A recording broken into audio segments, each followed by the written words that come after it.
du lever du soleil jusqu'à son couchant.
Chaka.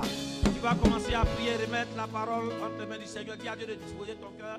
Dis à Dieu de prendre contre ta personne, qu'il efface, qu'il éloigne de toi, autant pour moi tout ce qui est distraction, qui te permet d'être concentré, d'écouter sa parole, de pouvoir être béni ce matin. Au nom puissant de Jésus. Commence à prier, commence à prier, commence à prier. Libabo Sha. Lebabo Shabalo, Kabalo, Nabro, Shakara, Bazi, Brado, Shabara. Kebreo, Sibrante, Braka, Brazobra. L'Esprit de Dieu est là, il est là parmi nous. Yes, il agit puissamment pour la gloire de Dieu. L'Esprit de Dieu est là, il est là parmi nous. Il agit puissamment pour la gloire de Dieu. L'Esprit de Dieu est là, yes.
Seigneur notre Père qui es aux cieux, que ton nom soit sanctifié, que ton règne vienne, que ta volonté soit faite sur la terre comme au ciel.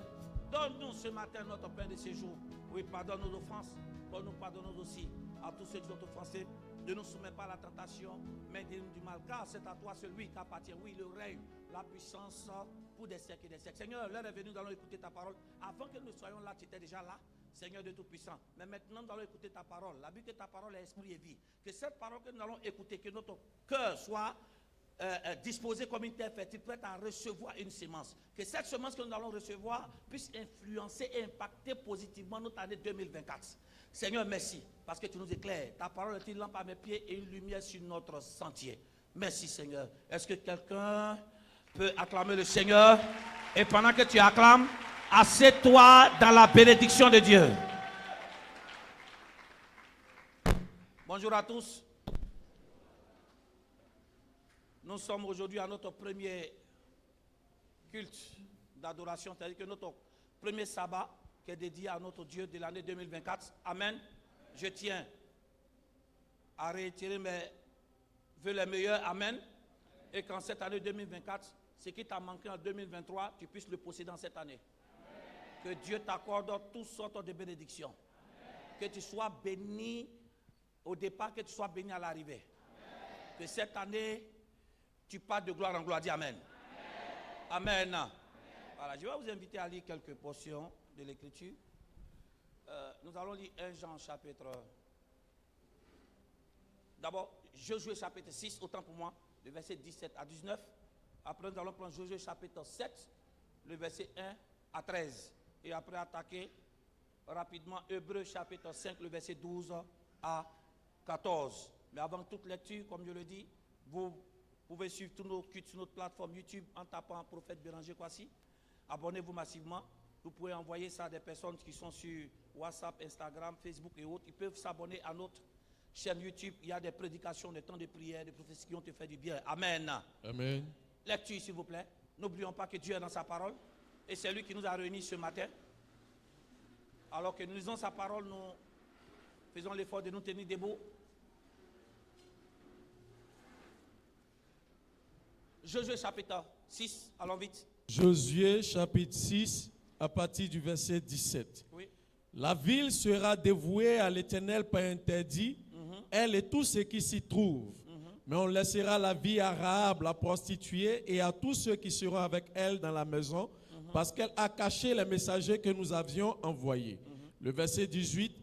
Gardez-vous seulement de ce qui sera dévoué par interdit. Gardez-vous de ce qui sera dévoué par interdit. Continue. Oui. Car si vous preniez de ce que vous aurez dévoué par interdit, oui, vous mettriez le camp d'Israël en interdit et vous y jeteriez le trou. Oui. Tout l'argent et tout l'or. Tout l'argent, tout l'or que vous allez prendre de Jéricho, oui. Tous les objets d'airain et de fer, oui, seront consacrés à l'Éternel, oui, et entreront dans le trésor de l'Éternel. Dis avec moi, tout l'argent, tout l'or. Tout l'argent, tout l'or sera consacré à l'Éternel. Seront consacrés à l'Éternel. Et déposés dans le trésor de l'Éternel. Et déposés dans le trésor de l'Éternel. Il y a un endroit où tout argent qui est consacré à Dieu est déposé. Et l'endroit où on dépose, c'est dans le trésor de Dieu. Amen. Amen. Josué chapitre 7, verset 1 à 13. Allons vite. Oui. Josué chapitre 7, le verset 1er. Les enfants d'Israël commirent une infidélité au sujet des choses dévouées par interdit. Oui. Akan, fils de Kami, fils de Zabdi, fils de Zérat, de la tribu de Juda, prit des choses dévouées. Et la colère de l'Éternel s'enflamma contre les enfants d'Israël. Le verset 2.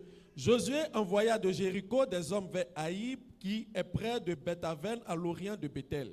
Il leur dit, montez et explorez le pays. Et ces hommes montèrent et explorèrent Haï. Ils revinrent auprès de Josué et lui dirent, il est inutile de faire marcher tout le peuple. 2 ou 3 000 hommes suffiront pour battre Haï. Ne donne pas cette fatigue à tout le peuple, car ils sont en petit nombre. Le verset 4. 3 000 hommes environ se mirent en marche, mais ils prirent la fuite devant les gens d'Haï. Les gens d'Haï leur tuèrent environ 36 hommes. Oui. Ils les poursuivirent depuis la porte jusqu'à Shebarim et ils battirent à la descente. Et oui, ils les battirent à la descente. Il est bâti, c'est important, oui. Le peuple fut consterné et perdit courage. Oui. Josué déchira ses vêtements et se prosterna jusqu'au soir, le visage contre terre devant l'âge de l'Éternel, lui et les anciens d'Israël, et ils se couvrirent la tête de poussière. Josué dit, ah Seigneur éternel, pourquoi as-tu fait passer le Jourdain à ce peuple pour nous livrer entre les mains des Amoréens et nous faire périr? Oh, si nous eussions su rester de l'autre côté du Jourdain. De grâce, Seigneur, que dirais-je, après qu'Israël a tourné le dos devant ses ennemis? Les Cananéens et les habitants du pays l'apprendront. Ils nous envelopperont et ils feront disparaître nos noms de la terre. Et que feras-tu pour ton grand nom? Le verset 10, l'Éternel dit à Josué, lève-toi. Pourquoi restes-tu ainsi couché sur ton visage? Israël a péché. Ils ont transgressé mon alliance que je leur ai prescrite. Ils ont pris des choses dévouées par interdit. Ils les ont dérobées, ont dissimulé. Ils les ont cachées parmi leurs bagages. Le verset 12. Aussi les enfants d'Israël ne peuvent-ils résister à leurs ennemis? À leurs ennemis et quoi? Ils tourneront le dos devant leurs ennemis. Doucement, ils tourneront le dos à leurs ennemis, oui. Car sous l'interdit. Car ils sont sous l'interdit. Donc le fait qu'ils ont touché à des objets dévoués à l'Éternel, la Bible qu'ils sont sous interdit et ils sont obligés de faire quoi? De tourner leur dos à leurs ennemis. Continue. Je ne serai plus avec vous. Dieu dit pour cela, je ne serai plus avec vous. Continue. Si vous ne détruisez pas l'interdit du milieu de vous. Tant que vous ne détruisez pas l'interdit qu'ils ont mis, c'est quoi? L'argent et l'or qui était quoi? Qui devait rentrer dans le trésor de l'Éternel, ils ont pris et ils ont caché. Et Dieu a dit, tant que quoi? On ne va pas ôter cet interdit pour mettre dans le trésor de Dieu. Lui, il ne sera plus là et le peuple d'Israël sera obligé de tourner quoi? Le dos à tous ses ennemis. Oui. Le verset 13, oui. Lève-toi, sanctifie le peuple. Oui. Tu diras, sanctifiez-vous pour demain, car ainsi parle l'Éternel, le Dieu d'Israël. Il y a de l'interdit au milieu de toi, Israël. Tu ne pourras résister à tes ennemis jusqu'à ce que vous ayez ôté l'interdit du milieu de vous. Hébreux chapitre 5, nous finissons avec Hébreux chapitre 5, le verset 12 à 14, et nous allons nous asseoir. Oui. Hébreux chapitre 5, à partir du verset 12. Oui. Vous, en effet, qui depuis longtemps devrez être des maîtres. Il dit, vous qui, en effet, qui depuis longtemps devrez être des maîtres, oui. Vous avez encore besoin qu'on vous enseigne. Il dit, vous avez besoin quoi? Qu'on vous enseigne quoi? Les premiers rudiments des oracles de Dieu. Les premiers rudiments des oracles de Dieu, oui. Vous en êtes venus à avoir besoin de lait. Il dit, vous en êtes venus à quoi? Avoir besoin de lait, oui. Et non d'une nourriture solide. Et non d'une nourriture solide, oui. Le verset 13. Le verset 13. Or, quiconque en est au lait n'a pas l'expérience de la parole de justice. Dit quoi? Quiconque en quoi? En est au lait n'a pas quoi? L'expérience de la parole de justice. Continue. Car il est un enfant. Car il est un enfant. Continue. Le verset 14. Mais la nourriture solide. Mais la nourriture solide, c'est pour qui? Est pour les hommes faits. C'est pour les hommes faits, c'est-à-dire les hommes matures, oui. Pour ceux dont le jugement est exercé par l'usage. Il dit ceux dont le jugement est exercé par l'usage de quoi? À discerner ce qui est bien. À discerner quoi? Ce qui est bien. Et ce qui est mal. Ce qui est mal. Parole Amen. du Seigneur. Amen. Nous pouvons acclamer la parole du Seigneur. Asseyons-nous. Et j'aimerais, s'il vous plaît, ce matin, avoir toute votre attention. Parce que la personne à cause de qui nous sommes réunis ici, c'est Jésus. Amen.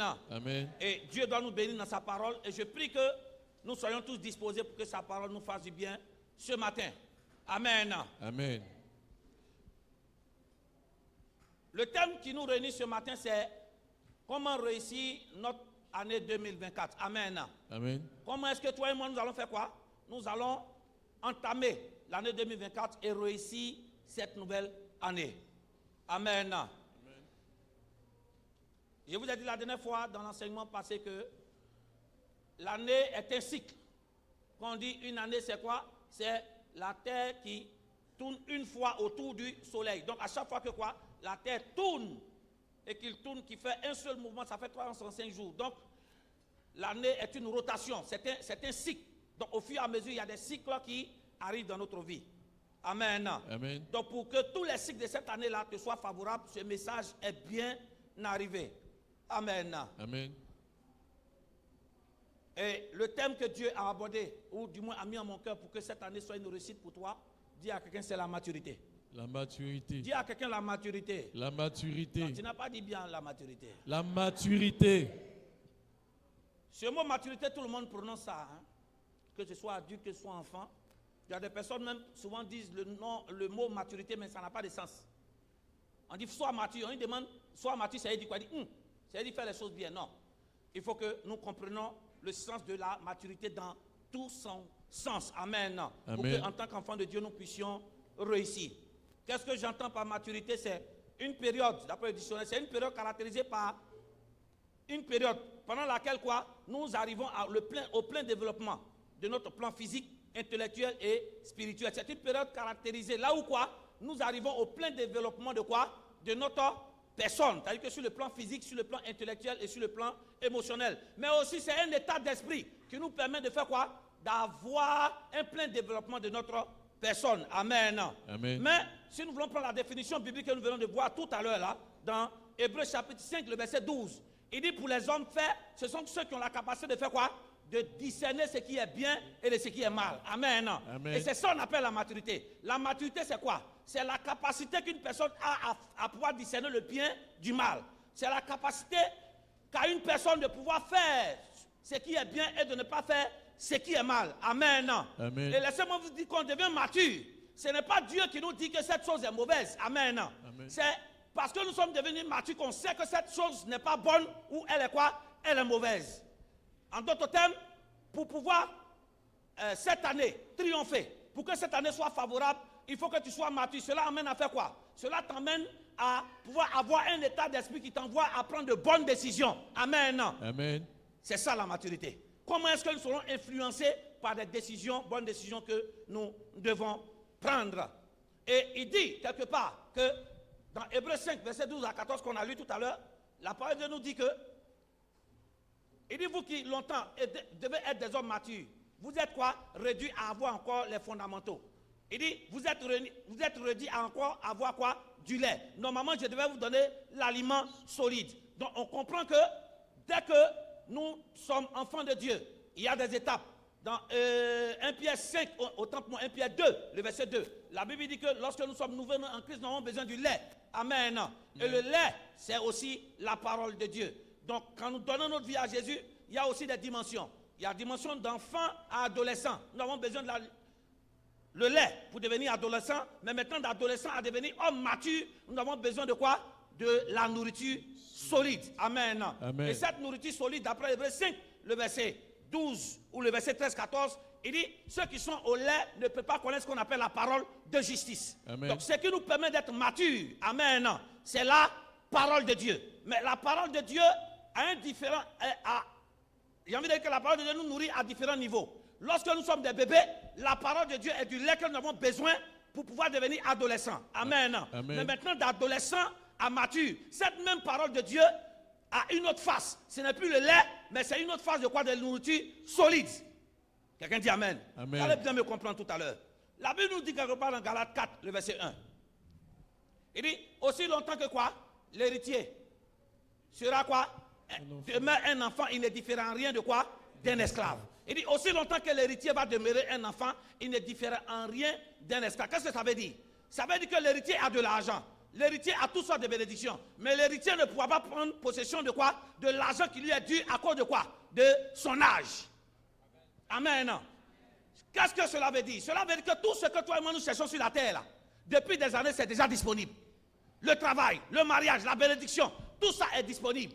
Mais pour que nous puissions quoi? Les posséder, il va falloir avoir quoi? L'âge qu'il faut pour le posséder. Et l'âge qu'il faut pour posséder ces bénédictions qu'on attend tous, c'est la maturité. Amen. Il dit aussi longtemps que l'héritier va rester un enfant, il ne peut pas posséder ce qui lui revient. Beaucoup d'enfants de Dieu prient, Seigneur, je veux ça, je veux ça. Le problème, c'est que ce que le Seigneur doit te donner, ça est déjà sur la terre, à côté de toi. Mais pour pouvoir posséder cela, il te faut avoir l'âge qu'il faut pour avoir. Beaucoup de personnes pensent qu'il suffit seulement, Seigneur, donne-moi le travail et le Seigneur nous donne. Non, quand le Seigneur nous donne le travail est là. Mais le Seigneur ne donne pas nous une bénédiction, mais le Seigneur ne donne pas le travail pour que le travail te détruise. Amen. Je ne sais pas si vous me comprenez. Le Seigneur ne te donne pas une bénédiction pour que cette bénédiction puisse te détruire. Le Seigneur te donne quelque chose, ça est là. Mais il te faut toi-même quoi? Développer cette mentalité spirituelle, cette mentalité physique et intellectuelle afin de posséder ce que le Seigneur doit te donner. Amen. Amen. Ça veut dire quoi? Durant toute cette année, quel est le travail que toi et moi nous devons abattre? Le travail que toi et moi nous devons abattre, c'est quoi? Ce n'est pas de rechercher ce que Dieu nous a déjà donné. Le mariage, le travail, l'enfantement, c'est déjà là. Mais nous devons chercher quoi? À grandir spirituellement, matériellement, quoi, physiquement, afin de faire quoi? De pouvoir posséder ces choses. Amen. Et pour pouvoir posséder ces choses, il te faut être mature. Et pour être mature, il ne faut pas boire le lait pour être mature. Il faut manger l'aliment solide. Ça veut dire que nous devons progresser dans certains enseignements. Des enseignements qui sont durs. Amen. Amen. Mais ces enseignements qui sont durs pour les enfants, mais qui sont agréables pour les adultes. Je reprends. L'aliment solide est désagréable pour l'enfant. Mais l'aliment solide est quoi? Est agréable pour les adultes. Mais aussi, de la même manière que quoi? La nourriture solide est quoi? Est favorable, ou du moins agréable pour les adultes, et défavorable pour les enfants. C'est de cette même manière que le lait aussi est quoi? Favorable pour les enfants et désagréable pour les adultes. Ça veut dire que si tu es un homme fait, mature en Dieu, si on te donne des enseignements qui sont pour les bébés spirituels, ça va te détruire parce que tu as déjà dépassé. Amen. Amen. Mais si tu es un homme fait, qu'on te donne aussi, le lait, ça va te détruire. Donc pour que toi et moi soyons des hommes matures, il faut des enseignements solides, basés sur la parole de Dieu. Mais Paul me va dire quelque part là-bas, dans 1 Corinthiens chapitre 3, le verset 1er. Il dit, à vous, je n'ai pas parlé comme à des hommes spirituels, mais j'ai parlé comme à des hommes quoi? Charnels en Christ. Pourquoi? Parce que je vous ai donné le lait et vous ne pouvez pas le supporter. Normalement, je devais vous donner quoi? La nourriture quoi? Solide. Dis-moi ça. 1 Corinthiens 3, le verset 1er. Pour moi, frère, ce n'est pas comme à des hommes spirituels que je puis vous parler, oui, mais comme à des hommes charnels, oui, comme à des enfants en Christ. À des enfants en Christ, continue. Je vous ai donné du lait, oui, non de la nourriture solide, oui, car vous ne pouviez pas la supporter. Ah, vous ne pouvez pas la supporter, oui. Et vous ne le pouvez pas même à présent. Non, à présent, oui, continue. Parce que vous êtes encore charnels. Amen. Donc, les gens de Corinthe, suivez-moi bien, l'église de Corinthe était remplie des hommes et des femmes spirituels. C'est dans l'église de Corinthe qu'on parle des dons spirituels. Amen. Amen. Dans l'église de Corinthe, les hommes et les femmes prophétisaient. Il y avait les dons spirituels qui se manifestaient. Mais malgré qu'il y avait des dons, c'était des hommes et des femmes quoi? Spirituels, du moins charnels. Des hommes et des femmes qui sont des bébés en Christ. J'aimerais me baser déjà sur ce verset de 1 Corinthiens chapitre 3. Le fait que tu manifestes un don spirituel ne veut pas dire que tu es mature en Christ.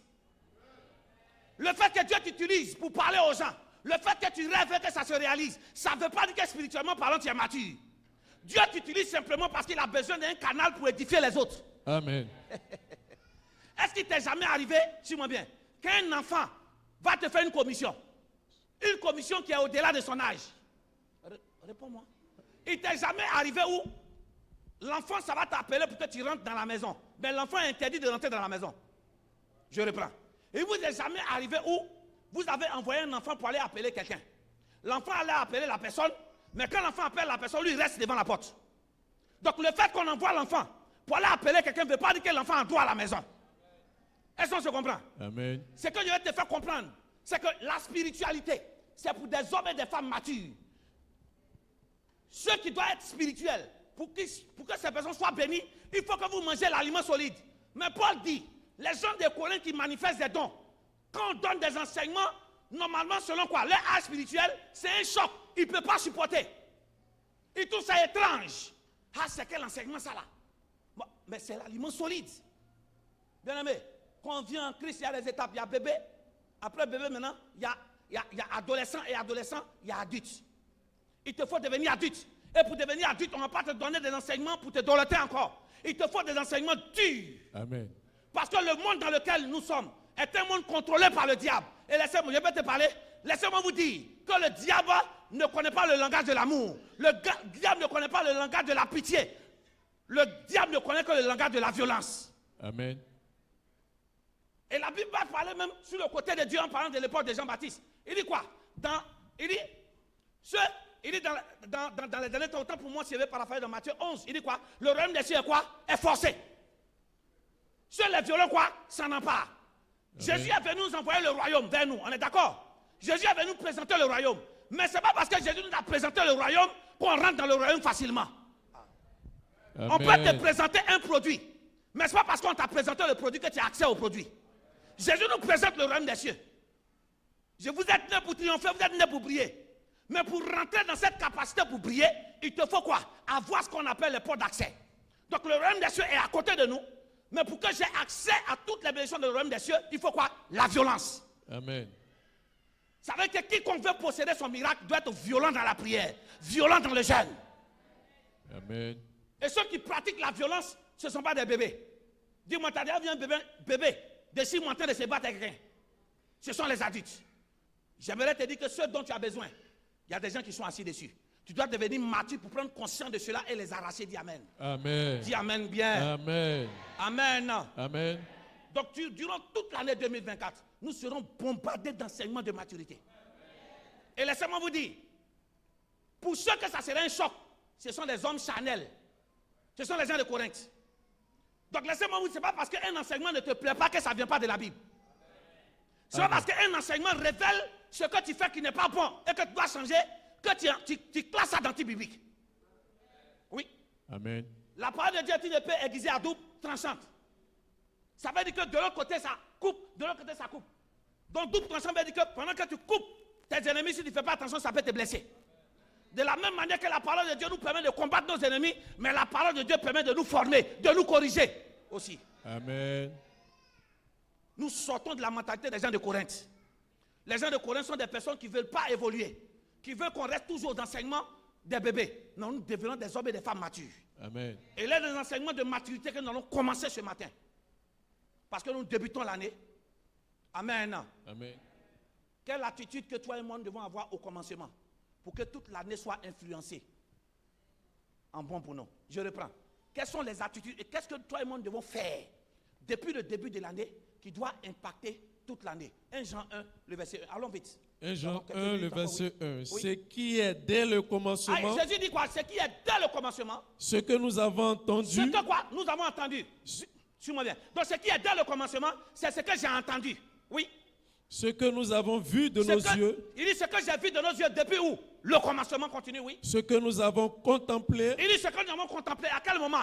Dès le commencement, oui. Et que nos mains ont touché. Et que quoi? Nos mains ont touché. Ça veut dire quoi? En cette année, si tu veux que tes mains touchent la bénédiction de Dieu, il faut que dès le commencement, tu puisses avoir quoi? Certaines attitudes et habitudes. Je reprends. Il faut que tu puisses avoir certaines manières de penser et d'agir. Amen. Amen. Il dit dès le commencement, ce que j'ai entendu, ce que j'ai vu, ce que j'ai contemplé et ce que j'ai pu posséder. Il faut que nous puissions posséder toutes les promesses que Dieu nous a données. Amen. Non, on ne va pas rester ignare.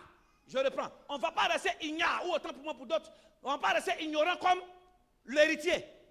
Il a son argent qui est là et c'est quelqu'un d'autre qui gère à sa place. Le temps est arrivé où tu dois gérer tes propres bénédictions. Mais pour ça, il faut que dès le commencement de l'année, tu puisses avoir certaines attitudes et habitudes qui vont te permettre de les posséder. Et qu'est-ce que Dieu dit? Dieu dit dès le commencement, ce qu'on a entendu.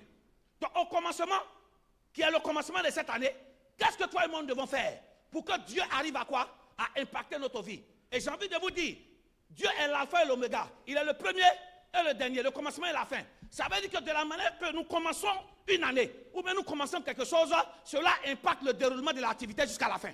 Amen. Donc dans le monde spirituel, arrange-toi pour bien commencer. Parce que si tu arranges pour ne pas bien commencer, le temps où tu vas revenir, ça sera bizarre. Donc comment bien commencer son année pour que toute son année soit fluide en bénédiction. Amen. Il dit dès le commencement. Qu'est-ce qu'il y a au commencement de cette année que toi et moi devons avoir? La Bible dit, dans Genèse chapitre 1, au commencement était, on dit au commencement Dieu créa. Donc au commencement qui est là, qui existe? Dieu.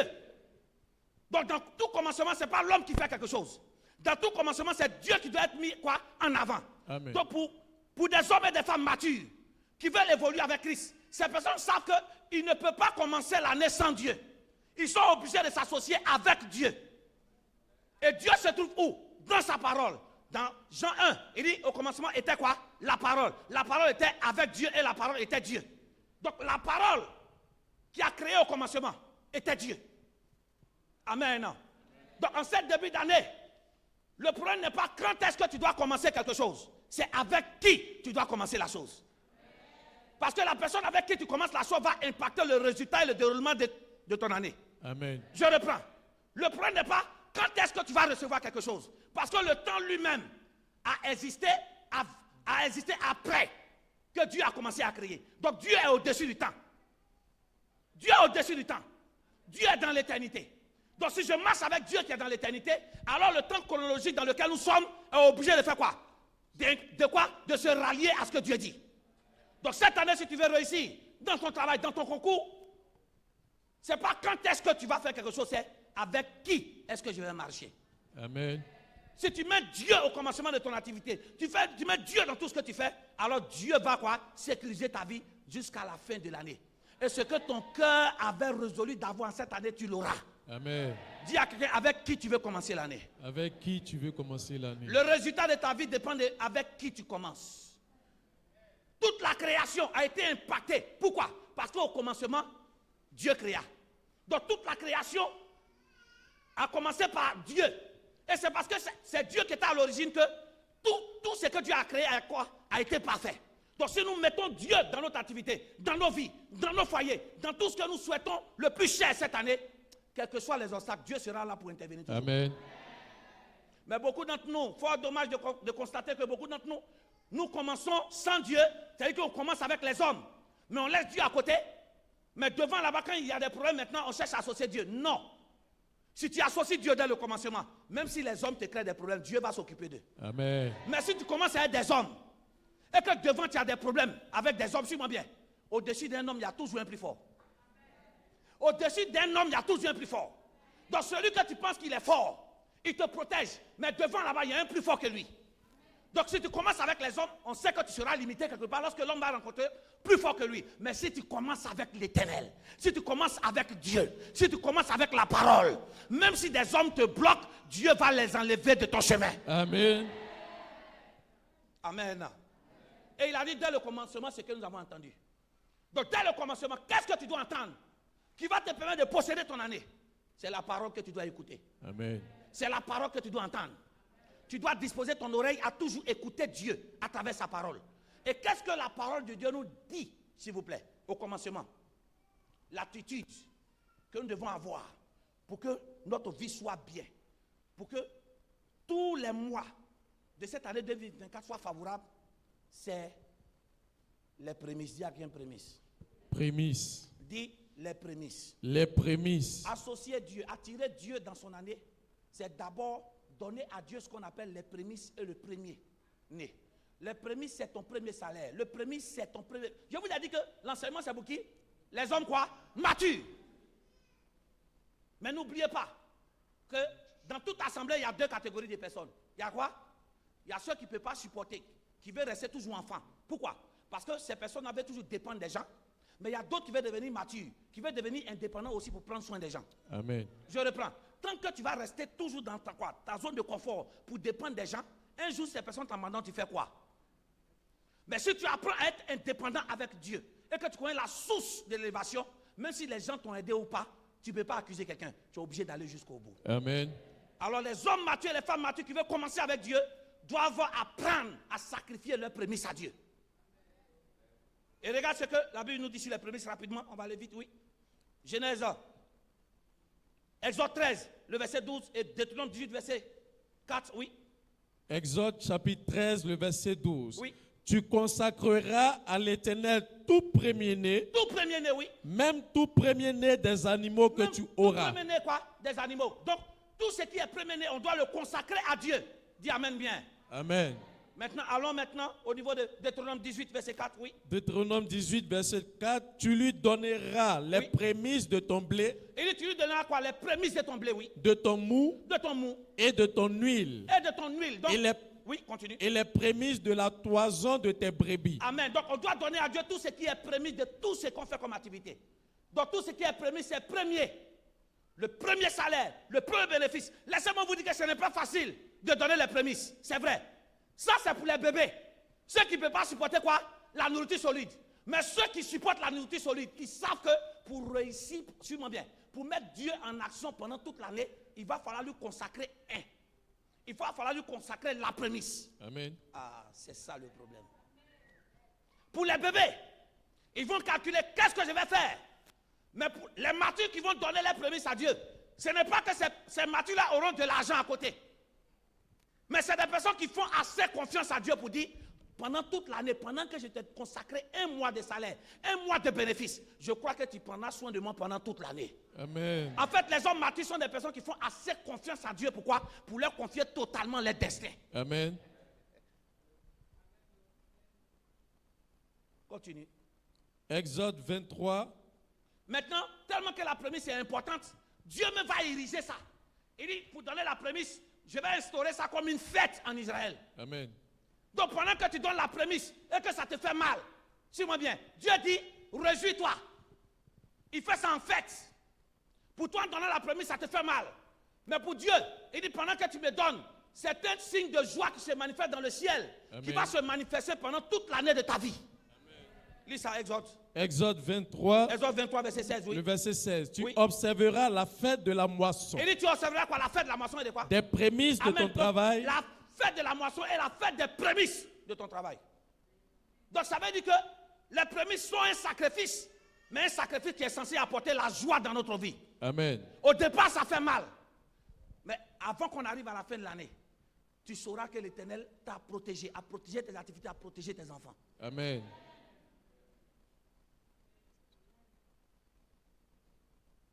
Je vous dis, pour les hommes matures, ils savent que ce n'est pas quoi? Ce n'est pas une option, c'est une obligation. Mais pour ceux qui sont encore au lait, pour eux c'est une option. Si je veux, je fais. Je ne suis pas ce matin en train de t'imposer quelque chose. Je suis en train de t'éclairer sur ce que la Bible dit. Parce qu'il y a certaines, suis-moi bien, certaines bénédictions liées à notre prémisse, certaines bénédictions liées aussi à notre dîme.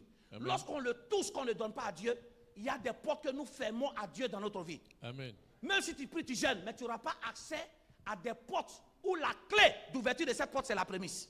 Amen. Il y a des portes de ta vie, c'est la prière qui ouvre. Il y a des portes de ta vie, c'est quoi? C'est le jeûne qui ouvre. Mais il y a des portes de ta vie, ce sont les offrandes ordinaires qui ouvrent. Il y a des portes aussi de ta vie, ce sont des dîmes qui ouvrent. Mais il y a des grandes portes de ta vie où c'est la prémisse qui ouvre. Donc si tu obéis aux autres, les portes vont s'ouvrir parce que tu as utilisé les clés qu'il faut. Mais la porte de la bénédiction que la prémisse t'a donnée, tant qu'elle ne donne pas la prémisse, tu n'auras pas accès. Amen. Oui.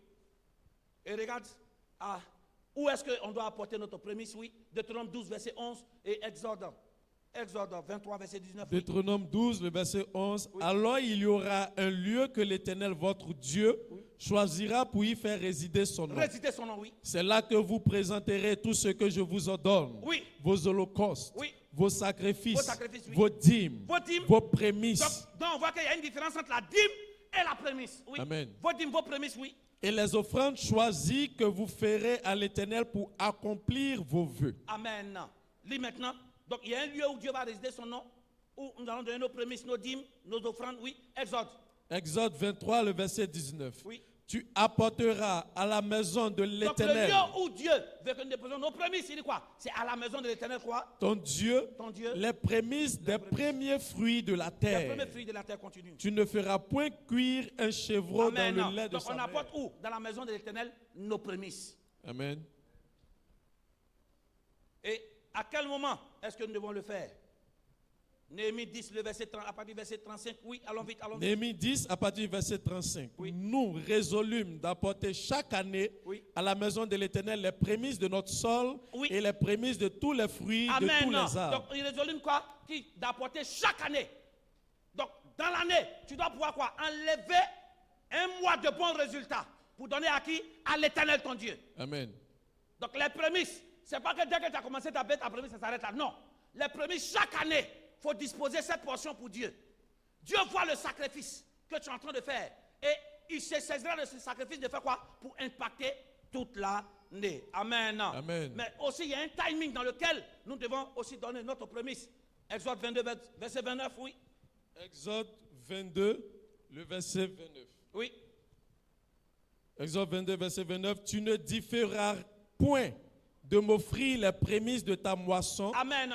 Tu ne différeras point les prémices de ta moisson. Différer, c'est quoi? Remettre. Amen. Amen. Les choses de Dieu ne sont pas un rendez-vous qu'on remet. Non. Dans le monde physique, tu peux remettre quelque chose. Mais dans le monde spirituel, quand il y a quelque chose à faire, fais-le en même temps. Parce que le résultat du monde physique dépend de quoi? Du résultat du monde spirituel. Amen. Il dit, il ne faut pas différer. En d'autres termes, il ne faut pas donner ta prémisse à ton rythme, quand tu veux, comme tu veux. Non. Je reprends. Nous sommes dans l'année de la maturité. C'est-à-dire quoi? L'année où nous devons prendre les bonnes décisions. L'année où nous devons différencier de quoi? Ce qui est mal, ce qui est mauvais. Mais aussi la maturité, c'est être responsable. En d'autres termes, suis-moi bien. Être mature, c'est si j'ai fait une bonne chose, j'aurai la responsabilité d'un bon résultat. Mais si je n'ai pas fait ce qu'il faut, j'aurai la responsabilité de reconnaître que ce n'est pas les autres qui m'ont créé le problème, mais c'est qui? C'est moi. Amen. Donc être mature, c'est ma capacité à me remettre en cause sur les décisions que je prends. C'est aussi la maturité. Amen. Parce que beaucoup d'entre nous, si nous fuyons la maturité, dès qu'un problème arrive, nous accusons les autres. Être mature, c'est d'abord quoi? Présenter les faits, analyser et situer les responsabilités. Où est-ce que je suis responsable? Où est-ce que je ne suis pas responsable? Là où je suis responsable, qu'est-ce que je fais? J'assume la responsabilité. Mais lorsque la responsabilité est chez les autres, je les impute cette responsabilité. Mais il y a un niveau de maturité où tu n'imputes ni aux autres. Mais tout ce qui s'est passé, c'est ta vie. Tu prends ça en compte. Pourquoi? Pour mieux travailler ta vie, pour ne pas que cela arrive. Amen. Amen. Amen. Quelles sont les conséquences positives que, lorsque nous donnons nos prémices, cela va apporter à notre vie? Proverbe 3, le verset 9 à 10, oui. Proverbe 3, le verset 9. Oui. Honore l'Éternel avec tes biens. Avec tes biens et quoi? Et avec les prémices de tout ton revenu. Et avec les prémices de tout ton revenu. Tu l'honores. Honorer quelqu'un, c'est le célébrer, le vénérer avec. Donc, quand on donne les prémices, on ne donne pas ça avec le visage serré. On honore. Quand tu honores quelqu'un, tu le célèbres, tu le magnifies. Donc, suis-moi bien. Honorer, c'est vénérer, c'est célébrer, c'est adorer l'Éternel avec ses biens. Donc, on comprend que la prémisse, c'est quoi? Est une forme aussi d'adoration. Amen. Donc, quand tu me dis que tu aimes adorer, suis-moi bien. Quand tu me dis j'aime l'adoration, parce que pour vous, l'adoration, c'est quoi? L'adoration, c'est le fait que nous chantons des chansons rythmiques silencieuses.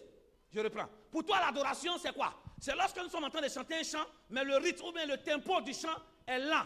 Mais pour toi aussi, la louange, c'est quoi? Lorsque nous chantons des chants, mais le tempo est rapide. C'est pas ça l'adoration, c'est pas ça la louange. Louer Dieu n'est pas forcément louer Dieu au son des instruments, de façon rapide, non. Louer Dieu, c'est de dire à Dieu ce qu'il a fait pour nous. Adorer Dieu, c'est lui montrer qui il est pour nous. Donc je peux chanter rapidement en adorant Dieu. Amen. Je peux louer Dieu aussi en chantant doucement. Amen. Amen. Donc ce n'est pas le tempo. Quand tu adores, tu dis à Dieu qui il est pour toi. Il dit honore l'Éternel avec tes biens. Donc honorer et adoration. Donc comment est-ce que je peux montrer à Dieu que je l'aime? C'est à travers aussi quoi? Ma prémisse. Il dit, vous m'adorez de vos quoi? De vos lèvres, mais pourtant vos cœurs sont éloignés de moi.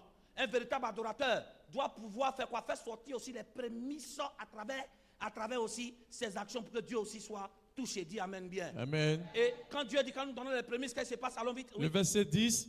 Alors tes greniers seront remplis d'abondance. Il dit tes greniers seront remplis d'abondance. Je reprends. Il ne dit pas que tes greniers seront remplis seulement. Donc il y a une dimension où les greniers sont remplis. Ça c'est Deutéronome 28. Quand tu obéis à la parole de Dieu, Dieu remplit. Suivez-moi bien. Parce qu'il y a une différence entre ce qui est rempli et ce qui est abondant. Ce qui est rempli peut finir, mais ce qui est abondant, ça ne finit jamais. Quand nous obéissons à la parole de Dieu simplement comme ça, Dieu nous bénit, ça nous remplit. Mais quand nous l'honorons avec nos prémices, en fait, nous redonnons à Dieu ce qu'il nous a donné. Cela permet à Dieu non seulement de remplir, mais abondamment. Ça veut dire que ça est dedans, mais ça finit jamais. Amen. C'est là où tu croises des personnes qui ils bouffent l'argent. Et puis lui, il est étonné, mais depuis là, ça ne finit pas. Tu as l'impression que ça se remplace. Vis ça cette année. Amen. Vis ça cette année. Amen. L'huile et la farine ne vont point manquer chez toi. Amen. Et c'est ça. La Bible dit, la veuve de Sarepta a osé donner quoi? Le petit pain. Le petit pain et le petit huile. Ou non, je reprends. La petite farine qui restait et le petit huile qui restait. Donc c'était son tout. Vous m'entendez? C'était son tout. Elle a sacrifié pour donner un gâteau, elle a donné à Dieu. Qu'est-ce qui s'est passé? La Bible dit que la farine et l'huile ne manquent point. Ça veut dire qu'à chaque fois, ça ne diminue jamais. Dès qu'elle prend, elle regarde, ça se remplit. Amen. Vous voyez, c'est encore la loi de la prémisse. Les années précédentes, tu vis. Aujourd'hui, quand tu as eu 1000 francs, c'est dans 2 mois encore que tu vas avoir 1000 francs. Je t'annonce où tu ne dois plus manquer de cette petite somme-là. Mais pour ça, sois capable de pouvoir sacrifier ta prémisse à Dieu. Amen. Romains 11, oui, il dit, continue, c'est pas encore fini. Il dit, et tes cuves regorgeront de mou. Il dit, tes cuivres regorgeront de mou. Le mou, c'est la nourriture. Nous sommes arrivés à un moment où on mange, on n'est pas rassasié. Tu veux manger et être rassasié? Tu dois apprendre à s'aimer. Et la sémence fait mal, c'est vrai. Mais pour nous, c'est une adoration pour notre Dieu. Et dans cette adoration, c'est une bonne odeur qui monte vers l'Éternel, qui va planer sur toute l'année. Même quand les difficultés financières vont se présenter, Dieu aura les regards sur le sacrifice de la prémisse que tu as fait en des temps difficiles pour lui. Et aussi, il réagira. N'oubliez pas, au commencement était la parole était avec Dieu et la parole était Dieu. Si je dois associer Dieu dans tout ce que je fais dès le commencement. Donc dès le commencement, je dois apprendre à faire quoi? Si je m'associe avec Dieu, je dois faire ce que Dieu aime. Or, une des choses que Dieu aime qu'on lui donne déjà la prémisse. Oui, Romains 11. Romains 11, verset 16, oui. le verset 16. Or, les prémices sont saintes, la masse l'est aussi. Ah, il dit si les prémices sont saintes, la masse l'est aussi. Oui, si quoi? Et si la racine est sainte, Si la racine est sainte, oui. les branches le sont aussi. Amen. Qu'est-ce que ce verset veut dire? Ce verset veut dire que, en donnant ta prémisse, ce que tu enlèves pour donner à Dieu va permettre à tout ce que tu vas gagner durant toute l'année d'être quoi? D'être aussi saint. Amen. Il dit, si quoi? Les prémices sont saintes, la masse. La masse, c'est tout ce que tu dois avoir dans le groupe. La prémisse, c'est le premier que tu enlèves. Donc, suis-moi bien. La prémisse, on ne donne pas parce qu'il faut donner. Suis-moi. Il dit, si les prémices sont saintes, donc on parle de la qualité de la prémisse. D'accord, non? Amen. Sainte veut dire quoi? C'est sa qualité. Donc, la qualité de ta prémisse va quoi? Donner une bonne qualité à la masse que tu vas recevoir durant toute l'année. Ah. Amen. Et c'est ça. Le problème n'est pas de gagner quelque chose. Notre problème, c'est il faut que ce que nous gagnons soit quoi? À l'image de Dieu et aussi à notre image. Ce que nous gagnons soit convenable à Dieu et ce soit convenable aussi pour nous. N'oublions pas que nous parlons à des hommes qui sont comment? Mature. Ah, le mot mature a disparu. Ah, tu t'attendais à la maturité, c'est bâton, les mains, casse-brise, casse-brise. Il y a longtemps, tu casses-brise. Brise même vient te dire, je suis fatigué d'être brisé. Je suis en train de me donner une meilleure âme. Une meilleure âme qui est une protection, qui permettra à ce que toute ton année, même si des gens manquent de quelque chose, toi, ta maison là, il aura toujours à manger. Amen. Il aura toujours de l'argent chez toi. Amen. Amen. Et suis-moi bien, nous planons vers la fin, parce que nous avons lu les textes tout à l'heure, il faut qu'on comprenne. Tout enfant de Dieu qui va oser toucher sa prémisse ou ce qui est consacré à Dieu, il y a des malheurs qui vont s'abattre sur lui. Amen. Jérémie 2, verset 3. Jérémie 2, le verset 3. Israël était consacré à l'Éternel. Oui. Il était les prémices de son revenu. Les prémices de son revenu, oui. Tous ceux qui en mangeaient, qui ont mangé Israël, oui, se rendaient coupables. se rendaient coupables, oui. Et le malheur fondait sur eux. Amen. Dieu dit Amen. Israël est quoi? Est sa prémisse. Et tous ceux qui mangent Israël, ils touchent à Israël, sont coupables et ils attirent le malheur. Donc tous ceux qui touchent à leur prémisse, ils attirent le malheur sur eux sans se rendre compte. Amen. Un malheur, ce n'est pas forcément quelque chose qui est en train de te détruire. Mais un malheur peut être quelque chose qui te bloque. Suis-moi bien. Quelqu'un peut être bloqué sans souffrir, on est d'accord, non? Oui. Aïe. Tu n'avances pas, mais tu n'es pas blessé. Tu n'as pas mal, mais tu es dedans, tu tournes en rond.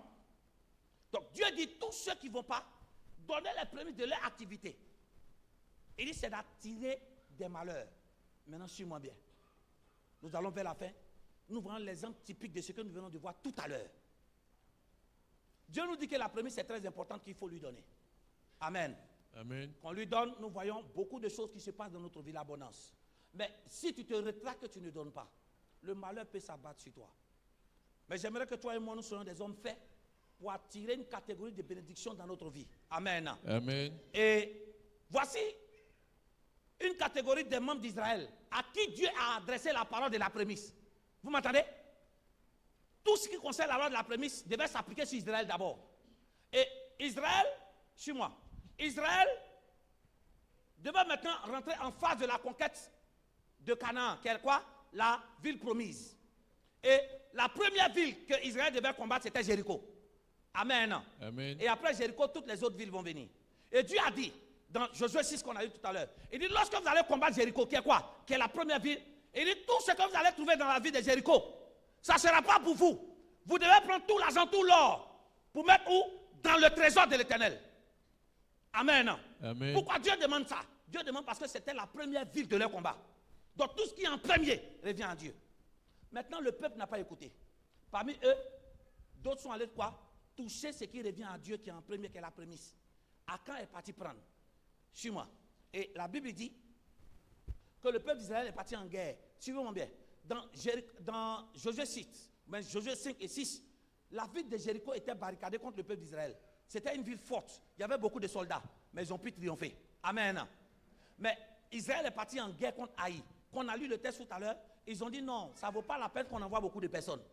Parce que si on a pu triompher de quoi? Des gens de Jéricho qui étaient aussi nombreux et forts. Alors nous pouvons quoi? Triompher de quelques personnes. Mais ils ne savaient pas que ce qui était petit pouvait les terrasser. Amen. Il ne vous est jamais arrivé où, là où c'est compliqué, tu réussis. Mais là où c'est facile, c'est là où tu te bloques. Amen. Il t'est jamais arrivé où on doit fournir beaucoup d'efforts, là-bas. Quand tu fournis des efforts, ça marche. Mais où normalement tu penses que ça rentre en ordre, c'est là ça tape au taux. Pourquoi est-ce que tout ce qui est facile est difficile pour toi?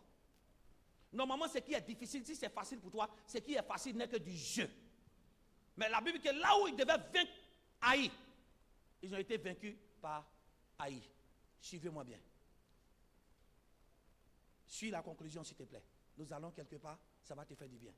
Les conséquences, lorsque nous touchons à tout ce qui est consacré à Dieu, lorsque nous touchons à tout ce qui est prémisse, lorsque nous touchons à tout ce qui est dîme, parce que la dîme dans Lévitique 27, verset 1, dit tout dîme sera consacré. Tout ce qui est consacré concernant Dieu, quand nous touchons, ça nous crée des problèmes sans nous rendre compte. Suis-moi. Ils vont en guerre contre Haï. Quand on a lu le texte, ils ont été vaincus par Haï. On est d'accord? Amen. Tu es d'accord avec moi, non? Il a dit 3000 hommes suffisent. Mais on dit Haï les a terrassés. Et Josué a commencé à faire quoi? Josué, suivez-moi bien. Josué a commencé à parler à Dieu. À cette partie, elle est importante. Suis-moi. Josué a commencé à parler à Dieu. Quand Josué parlait, est-ce que Josué a accusé Haï? Nulle part, Josué a dit pourquoi est-ce que Haï? Non. Josué n'a pas imputé les défaites à Haï. Josué voulait comprendre. Vous savez pourquoi Josué devait comprendre? Selon Josué 1, le verset 5, Dieu fait une promesse à Josué, à tout Israël. C'est ce que Dieu dit. Dieu dit quoi? Nul ne tiendra devant toi tant que tu vivras. Amen. Ce verset-là, on va le décortiquer pour finir. Tu peux me lire? Parce que je l'ai lu, ils vont pas Josué comprendre le sens. 1, le verset 5. Oui. Nul ne tiendra devant toi Tant que quoi? tant que tu vivras. C'est Dieu qui dit à Josué, il dit, je te choisis pour conduire le peuple. Donc tant que toi et le peuple, vous allez avancer, nul ne tiendra devant vous tant que vous allez vivre. Amen. Et la Bible dit, ils seront livrés bataille contre qui? Contre Haï. Non seulement Haï tient devant eux, et Haï arrive à les terrasser. Alléluia. Amen. Le problème, ce n'était pas que Haï les a terrassés. Ce n'était pas que pourquoi Haï est venu les combattre.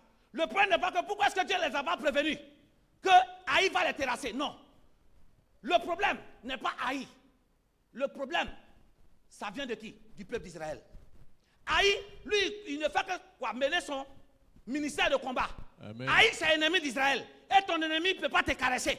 Tout ce qu'un ennemi sait faire, c'est quoi? C'est de te combattre.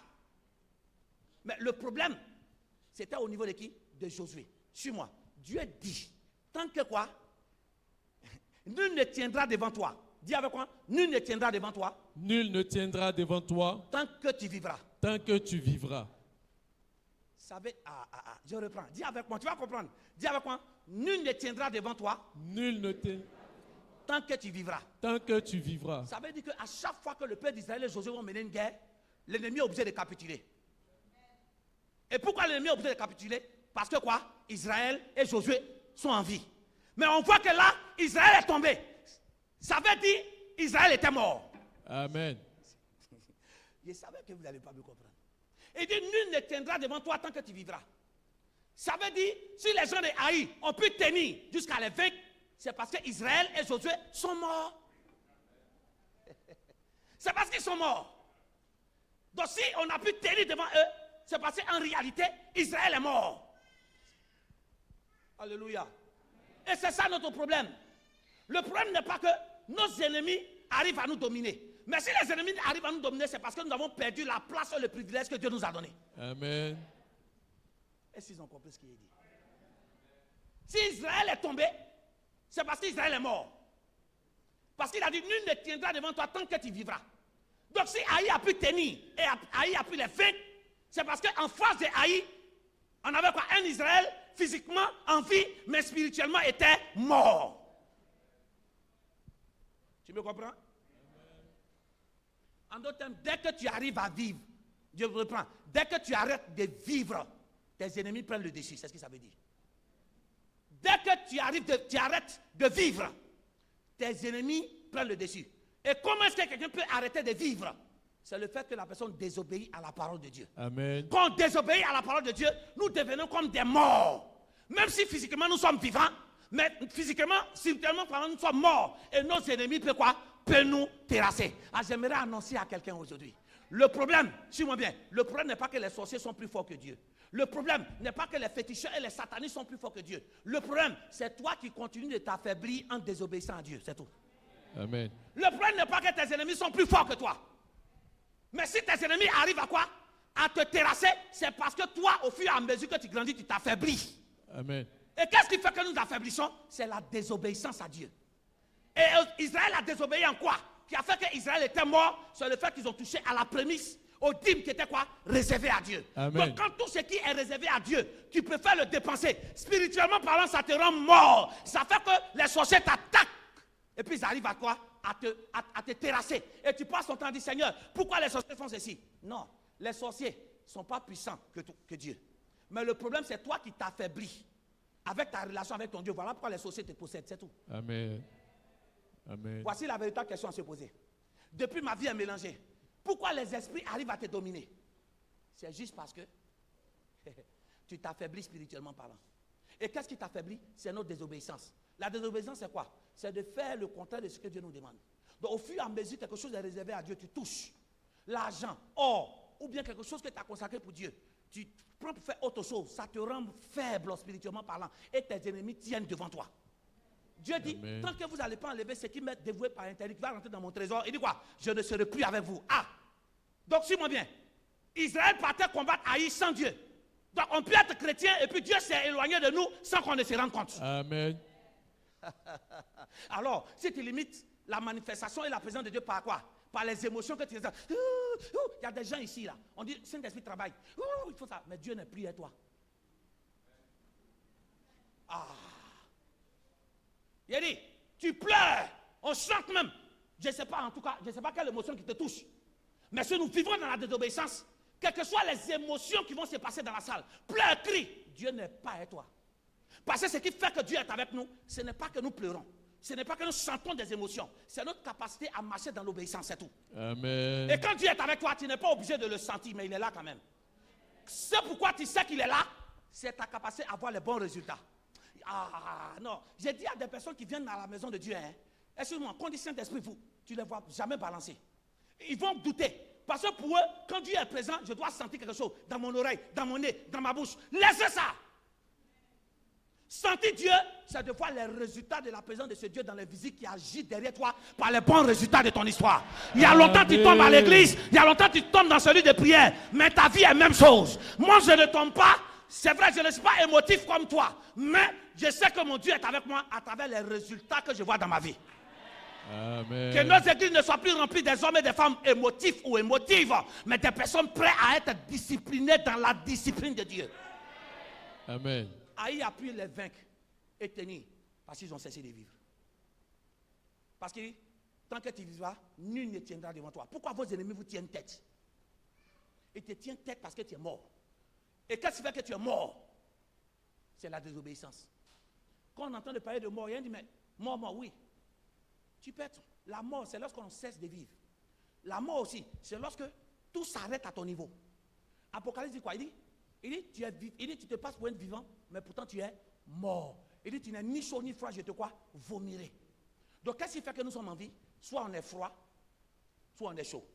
Mais quand tu es au milieu, tu es déjà mort. Il te passe pour être vivant, mais pourtant tu es mort. Physiquement parlant, nous sommes déplacés pour venir ici. Mais spirituellement parlant, pourquoi est-ce que nos ennemis nous tiennent tête? Attendez, ce que Jésus a dit là, ça ne nous concerne pas. Dis Amen, je vais te parler. Amen.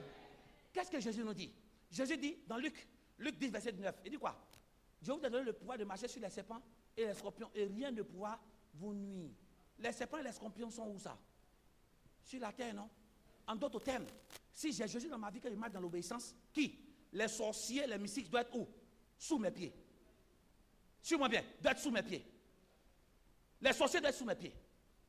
Et si quelqu'un, suis-moi bien, si quelqu'un est en train de marcher et qu'il s'est avéré que la terre s'est retrouvée sur sa tête, en réalité, ce n'est pas que la terre a bougé pour être sur sa tête. C'est lui qui a changé seulement de position. La terre ne bouge pas. C'est toi qui as changé de position. Le problème, Dieu t'a donné toute autorité et bénédiction en Christ. Mais la désobéissance t'a fait changer de position. Suis-moi bien. Au lieu que tu écrases la tête de quoi? La tête des serpents, c'est toi qui donnes ta tête aux serpents. La désobéissance ouvre des portes. Je vous dis, devenons des hommes matures. Et les gens de Corinthe ne pouvaient pas supporter l'enseignement de la prémisse. Voilà pourquoi Paul dit, vous ne pouvez pas supporter, vous ne pouvez jamais le supporter. Mais l'église de Corinthe était limitée. Et c'était l'église qui vivait plus à la débauche. Il dit, parmi vous, nous n'avons pas trouvé plus d'impudiques qu'ailleurs. Il dit même quoi? Même chez les païens, on n'a jamais trouvé ça. Quand une église commence à vivre dans ce qu'on appelle un certain type de péché, la crainte de Dieu est en train de disparaître. Mais laissez-moi vous dire que le péché va être là, et puis les dons spirituels se manifestent. Ça, c'est les gens de Corinthe. Ils vivaient carrément dans le péché, plus que chez les païens. Mais les dons spirituels se manifestaient. Donc, il ne faut pas te baser sur les talents que tu as pour dire que la présence de Dieu est là. Ce qui prouve que Dieu est là, c'est notre capacité à mettre en pratique sa parole, marcher dans sa parole et agir dans sa parole. Amen. Veux-tu que la promesse de Dieu est sur ta vie pour dire que nul ne tiendra devant toi? Continue d'agir. Ou même tu veux que nul ne tiendra devant toi? S'arrête. Pour que ça continue d'agir, il faut quoi? Marcher dans l'obéissance. Et dans cette obéissance, c'est nos capacités à obéir à tout ce que Dieu nous demande. En donnant ta prémisse, tu obéis à Dieu. Je vous dis, donner sa prémisse, prendre un salaire, prendre un bénéfice comme ça, donner à Dieu, ce n'est pas facile. Ça, c'est pour les enfants. Mais pour nous qui sommes des hommes matures, nous savons que ça met en action notre Dieu dans certaines parties de notre vie. Provoquez votre Dieu avec ça. Apprenez à aller plus haut. Cette année, devenez profond avec Dieu et Dieu va vous envoyer en profondeur. Je reprends. Devenez profond avec Dieu à travers la parole et Dieu vous enverra, il va vous envoyer en profondeur. Je reprends. Si tu deviens profond avec Dieu dans sa parole, Dieu va te bénir en profondeur. Donc la profondeur et la hauteur de ta bénédiction dépend de quoi? De la profondeur de la parole de Dieu en toi. Plus tu es profond dans la parole, dans l'obéissance à Dieu, plus Dieu ira plus loin avec toi. Amen. C'est bien beau que toi et moi nous sommes souhaités de bonnes choses cette année 2024. J'aurai ceci, j'aurai cela. Ce sont des promesses comme Josué et le peuple d'Israël. Mais cette promesse était là. Cette promesse n'était pas sur la vie de Josué. Mais est-ce qu'ils n'ont pas été terrassés par Haï? Si. Donc je peux avoir la promesse de Dieu et puis échouer. On est d'accord? Amen. Mais qu'est-ce qu'il fait? En fait, ce n'est pas Dieu qui me fait échouer. C'est juste moi qui marche dans la désobéissance qui fait que Dieu s'éloigne de moi. Donc l'ennemi a accès. Les sorciers se sont trop manifestés dans ta vie. Les mystiques ont trop agi sur nous. Le temps est arrivé, nous devons renverser les choses. Je vous dis, si quelqu'un... Nous devons marcher sur la terre. Mais si quelqu'un il parle et puis la terre est sur ma tête, c'est que ce n'est pas la terre qui a bougé. C'est lui qui a changé seulement de position. Reste dans ta position première que Dieu t'a donnée. Ce message n'est pas fait pour tout le monde. C'est fait pour des hommes et des femmes qui veulent être profonds. Des gens qui sont fatigués de stagner dans des petites choses. Des gens qui veulent aller en eau profonde. Des gens qui connaissent les promesses contenues dans la Bible. Des gens qui veulent non seulement entendre les promesses de la parole de Dieu, mais qui veulent la vivre avec les dieux. C'est de ces personnes-là que Dieu parle ce matin. Il faut avoir le courage de sacrifier ta prémisse. La prémisse, c'est ton premier salaire, premier bénéfice. Fais-le. Et Dieu te bénira. Dieu te bénira. Dieu te bénira. Dieu te bénira. Dieu te bénira. Amen. Que Dieu vous bénisse, qu'il vous fortifie. Amen. Dis avec mon Seigneur.